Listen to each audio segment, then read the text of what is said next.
Saudara-saudaraku yang terkasih, selamat berjumpa di Renungan Harian di channel Katolik kita.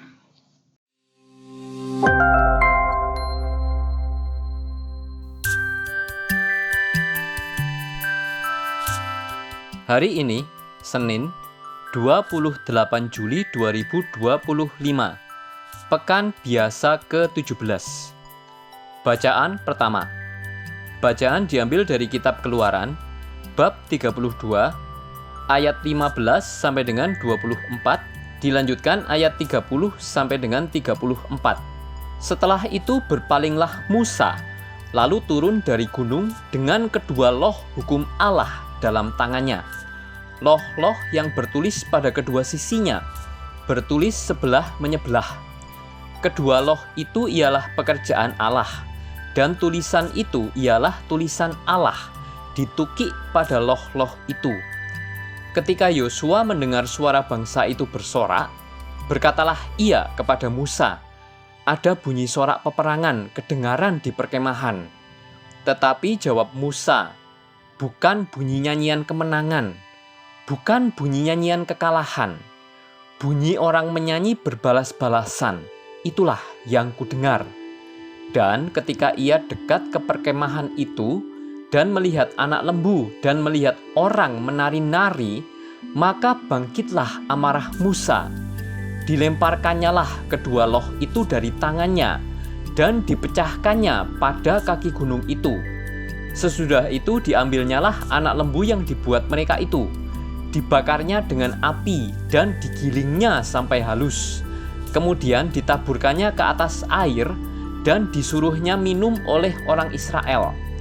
Lalu berkatalah Musa kepada Harun, "Apakah yang dilakukan bangsa ini kepadamu, sehingga engkau mendatangkan dosa yang sebesar itu kepada mereka?" Tetapi jawab Harun, "Janganlah bangkit amarah tuanku.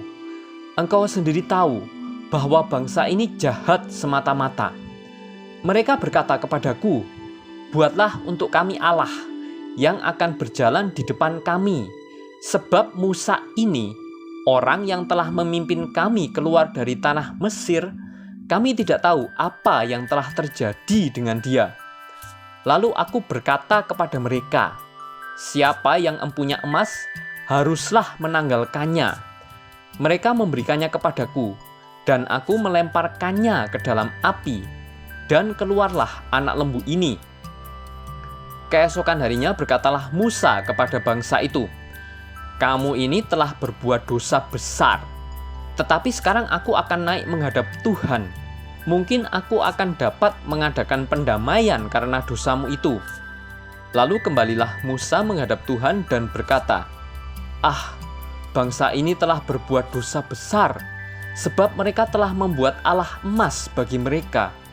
Tetapi sekarang kiranya engkau mengampuni dosa mereka, dan jika tidak, hapuskanlah kiranya namaku dari dalam kitab yang telah kau tulis.' Tetapi Tuhan berfirman kepada Musa, 'Siapa yang berdosa kepadaku, nama orang itulah yang akan kuhapuskan dari dalam kitabku. Tetapi pergilah sekarang, tuntunlah bangsa itu ke tempat yang telah kusebutkan kepadamu. Akan berjalan malaikat di depanmu. Tetapi pada hari pembalasanku itu, aku akan membalaskan dosa mereka kepada mereka.' Demikianlah sabda Tuhan. Syukur kepada Allah." Bacaan Injil. Bacaan diambil dari Injil Matius bab 13 ayat 31 sampai dengan ayat 35. Sekali peristiwa, Yesus menyampaikan suatu perumpamaan lain kepada mereka. Katanya, "Kerajaan surga itu seumpama biji sesawi yang diambil dan ditaburkan orang di ladangnya. Memang biji itu yang paling kecil dari segala jenis benih. Tetapi apabila sudah tumbuh, sesawi itu lebih besar daripada sayuran yang lain, bahkan menjadi pohon, sehingga burung-burung di udara datang bersarang pada cabang-cabangnya." Ia menceritakan perumpamaan ini juga kepada mereka. Kerajaan surga itu seumpama ragi yang diambil seorang perempuan dan diaduk ke dalam tepung terigu sebanyak 40 liter sampai mengembang seluruhnya. Semuanya itu disampaikan Yesus kepada orang banyak dalam perumpamaan, dan tanpa perumpamaan suatu apapun tidak disampaikannya kepada mereka, supaya digenapi firman yang disampaikan melalui nabi. Aku akan membuka mulutku, menyampaikan perumpamaan. Aku akan menyampaikan hal yang tersembunyi sejak dunia dijadikan. Demikianlah sabda Tuhan. Terpujilah Kristus. Saudara-saudaraku yang terkasih, bacaan pertama mengisahkan bahwa Musa sangat marah kepada bangsa Israel karena mereka tidak setia. Musa mendapati mereka menyembah anak lembu emas di padang gurun. Karena kecewa kepada Musa, mereka kembali ke cara lama mereka, menaruh kepercayaan mereka pada Allah lain yang diwakili oleh anak lembu emas. Tuhan pun kecewa atas sikap orang Israel yang berpaling darinya itu. Akibatnya mereka menanggung resiko, yaitu nama mereka terhapus dari kitab Tuhan.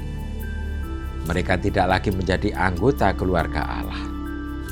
Hal ini juga menjadi peringatan bagi kita bahwa akibat berbuat dosa, nama kita pun bisa terhapus dari kitab Tuhan. Karena itu kita perlu bertobat. Dalam kehidupan ini, kita kadang-kadang tergoda untuk kembali ke pola hidup lama ketika usaha untuk memperbaharui diri tidak segera membawa hasil seperti yang kita inginkan. Padahal perumpamaan tentang biji sawi menggambarkan bahwa apa yang berasal dari Allah membuahkan proses yang panjang dan waktu yang lama. Permulaan pohon sesawi itu kecil, kemudian berkembang menjadi besar dan memberikan harapan untuk menjadi pohon rindang. Kita juga demikian. Kalau kita menumbuhkan benih sabda Tuhan dan di dalam hidup kita, kita pun memberikan manfaat yang besar bagi dunia. Dan iman kita kepada Tuhan tidak akan goyah. Marilah kita berdoa. Ya Allah, semoga benih sabdamu bertumbuh di dalam jiwa kami, sehingga kami mampu menghasilkan buah-buah yang baik dan bermanfaat bagi dunia. Amin. Saudara-saudariku yang terkasih, terima kasih atas kebersamaannya di dalam renungan harian ini. Kita akan berjumpa kembali di renungan harian berikutnya. Berkah dalam.